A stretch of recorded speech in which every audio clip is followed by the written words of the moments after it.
Dear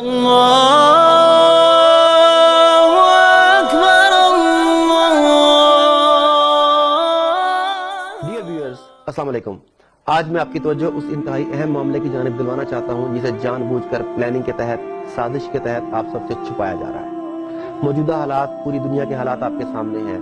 سعودی کردار، امریکی کردار، ہمارا کردار، ترکی کا کردار، افغانی کردار، انڈیا کا کردار، اسرائیل کی حرکتیں، یہ سب آپ کے سامنے ہیں۔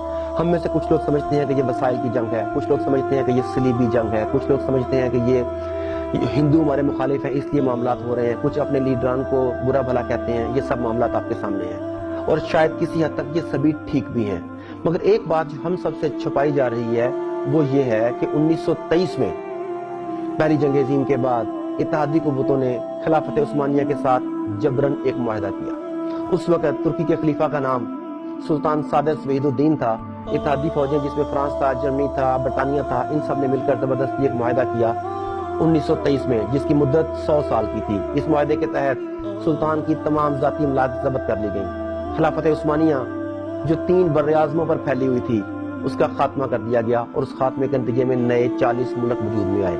یہ خلافت عثمانیہ جس کی میں بات کر رہا ہوں اتنی طاقتور تھی کہ اس دور میں جتنے ممالک، جتنے براعظموں پر اس کا قبضہ تھا، اگر آپ دیکھیں تو موجودہ دور میں ممالک کے نام ہیں آرمینیا، عراق، شام، اردن، فلسطین، قبرص، بلغاریہ، رومانیہ، یونان، مکہ اور مصر جیسے ممالک اس سلطنت میں شامل تھے۔ اسی وجہ سے مسلمانوں کی قوت تھی، ان کی شان و شوکت تھی، ان کے ساتھ لڑنے سے پہلے طاغوت کو سوچنا پڑتا تھا۔ مگر اس معاہدے کے تحت جو شرائط لگائی گئی ترکی کے اوپر، انہوں نے ترکی کو باندھ دیا۔ وہ شرائط کیا تھیں ذرا سنیے۔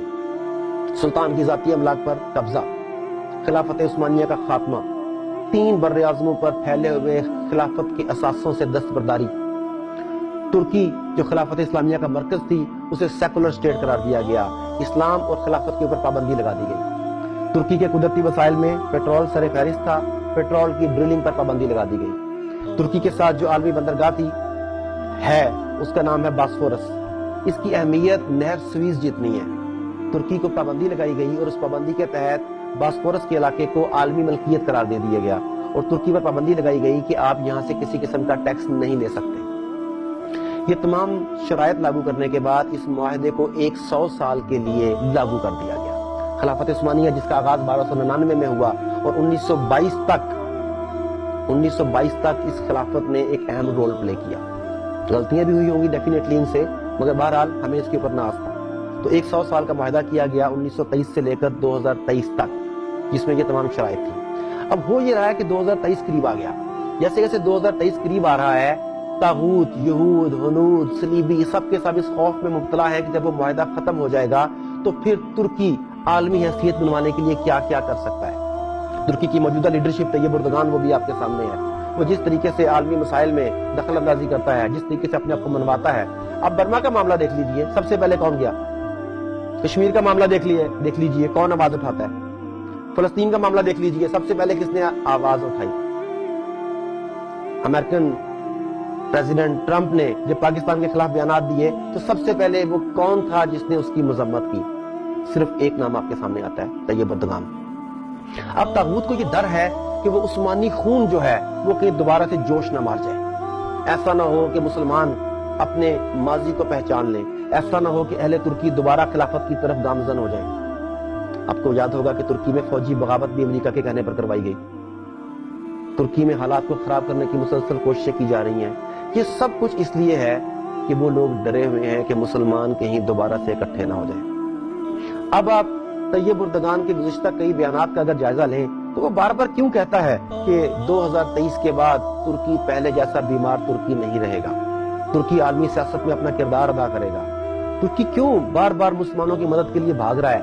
یقیناً پرانا خون جوش مار رہا ہے، پرانے جذبے رنگ لا رہے ہیں، اور یہ چیز امریکہ کو، طاغوت کو، صلیبیوں کو، اسرائیل کو، یہودیوں کو، ہنود کو، سب کو بہت زیادہ تنگ کر رہی ہے۔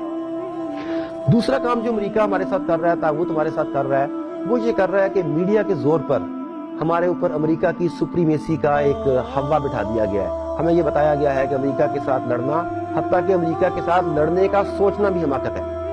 گزشتہ چند دنوں میں نے چند ویڈیوز امریکی ٹیکنالوجی اور امریکی حرکتوں کے بارے میں دیں، مجھے بڑے بڑے شاندار کمنٹس سننے کو ملے، کچھ لوگوں نے اسے اپریشیٹ کیا لیکن بے شمار ایسے لوگ بھی تھے جو میری ان تمام باتوں کو کہ امریکہ سے ٹکر لی جا سکتی ہے میری بیوقوفی، حماقت، جذباتی پن یا بیوقوفی کہتے تھے۔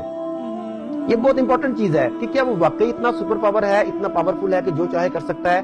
ہمیں بتایا جاتا ہے کہ امریکن سیٹلائٹس اتنے پاورفل ہیں کہ وہ دنیا کے ایک کونے سے دوسرے کونے تک ہونے والی ہر حرکت سے باخبر ہے۔ ہمیں بتایا جاتا ہے کہ امریکہ سیٹلائٹ کے تھرو چونٹی کے بائیں آنکھ کا نشانہ لے سکتا ہے وغیرہ وغیرہ وغیرہ۔ اور میں جب یہ سنتا ہوں تو مجھے ہنسی آتی ہے، اور کیوں آتی ہے میں آپ سے بھی شیئر کرنا چاہتا ہوں تاکہ آپ لوگ بھی اسے انجوائے کریں۔ پاکستان میں نیٹو کے 20,000 کنٹینرز گم ہو گئے، چوری ہو گئے، جو مرضی آپ اسے نام دے لیں۔ وہ کہاں گئے؟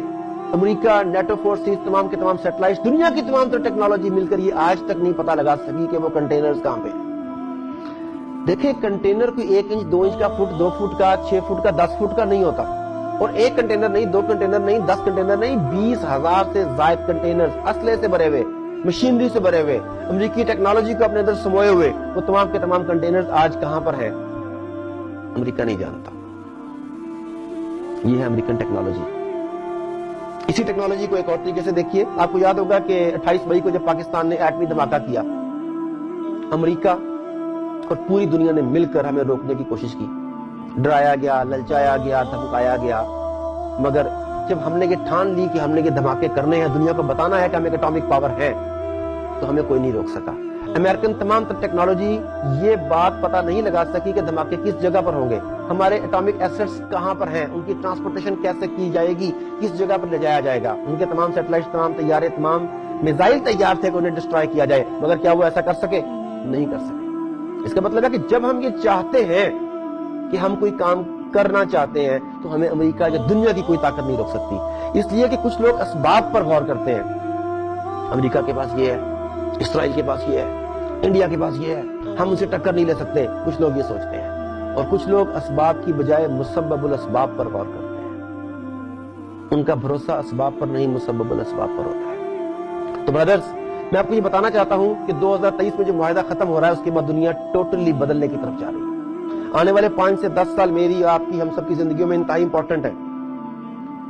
اتنی بڑی تبدیلی آئے گی کہ آپ سوچ نہیں سکتے۔ اب یہ آپ کے اوپر ہے کہ آپ اس تبدیلی کا شکار ہونا چاہتے ہیں یا اس تبدیلی کا حصہ بننا چاہتے ہیں۔ یہ تبدیلی مثبت بھی ہو سکتی ہے، یہ تبدیلی منفی بھی ہو سکتی ہے۔ یہ تبدیلی آپ کی زندگیوں کو پرانے شان و شوکت و عروج کی طرف لے جا سکتی ہے، اور یہی تبدیلی آپ کو خاک میں ملا سکتی ہے۔ آپ اپنا کیا رول سلیکٹ کرتے ہیں، یہ ٹوٹلی چوائس آپ کی ہے۔ مگر اپنے رول سلیکٹ کرنے سے پہلے ایک بات بتانا چاہوں گا کہ خدا را میڈیا سے بچ کے رہیے گا۔ حالانکہ میں بھی آپ سے جس چینل سے مخاطب ہوں، یہ بھی ایک میڈیا ہی ہے، مگر کتنے لوگ آپ کو حقیقت بتاتے ہیں اور کتنے لوگ گمراہ کرتے ہیں، یہ آپ اندازہ کر سکتے ہیں۔ میں کوئی چھوٹی سی بات شیئر کرنا چاہتا ہوں کہ اس وقت دنیا میں جتنا بھی میڈیا ہے اس کا 97% جی اس کے پاس ہے۔ ریسنٹلی میں اوریہ مقبول جان صاحب کا ایک لیکچر سن رہا تھا، اس میں انہوں نے بڑی مزیدار بات بتائی، اور جب میں نے اس پہ تحقیق کی تو میں ہکا بکا رہ گیا کہ بہت حد تک وہ بالکل ٹھیک فرما رہے تھے۔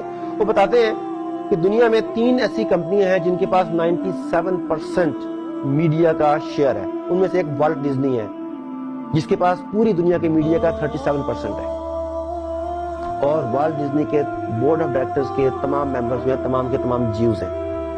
دوسری کمپنی روپر مرڈاک، تیسری ٹیری ٹرنرز، اور یہ تمام کے تمام یہودی لوگ ہیں۔ CNN ہو یا جسے آپ اپنا چینل سمجھتے تھے، الجزیرہ ہو یا کچھ پاکستانی چینل جنہیں آپ اپنا سمجھتے ہیں، در پردہ انہی کے ایجنڈے پر انہی کے لیے کام کر رہے ہیں۔ یہ آپ کے ذہنوں کو میڈیا کے ذریعے تسخیر کر رہے ہیں۔ خدا را اس پروپیگنڈے کا شکار مت ہوئیے، اپنی ذات کے اوپر، اللہ کے اوپر یقین رکھیے۔ یاد رکھیں اللہ تعالیٰ جب بھی کفار کے ساتھ، طاغوت کے ساتھ آپ کا موازنہ کرتا ہے تو وہ مال و دولت اور اسباب کی بنیاد پر نہیں کرتا، وہ آپ کے ایمان کی بنیاد پر کرتا ہے۔ اگر آپ ایمان میں مضبوط ہو تو تمہارا ایک دشمن کے 20 پر بھاری ہے، ایمان کمزور ہے تو تمہارا ایک 10 پر بھاری ہے، بالکل گئے گزرے ہو تو تمہارا ایک ان کے 2 پر بھاری ہے۔ کسی بھی جگہ پر یہ نہیں کہا گیا کہ تمہارے اسباب کے ساتھ تمہاری طاقت کا تعین ہوگا، بتایا گیا کہ تمہارے ایمان کے ساتھ تمہاری طاقت کا تعین ہوگا۔ اگر آپ آپس میں متحد ہو جائیں، اللہ رب العزت کے اوپر یقین رکھیں، یقین مانیے دنیا کی کوئی طاقت آپ کو صفحہ ہستی سے نہیں مٹا سکتی۔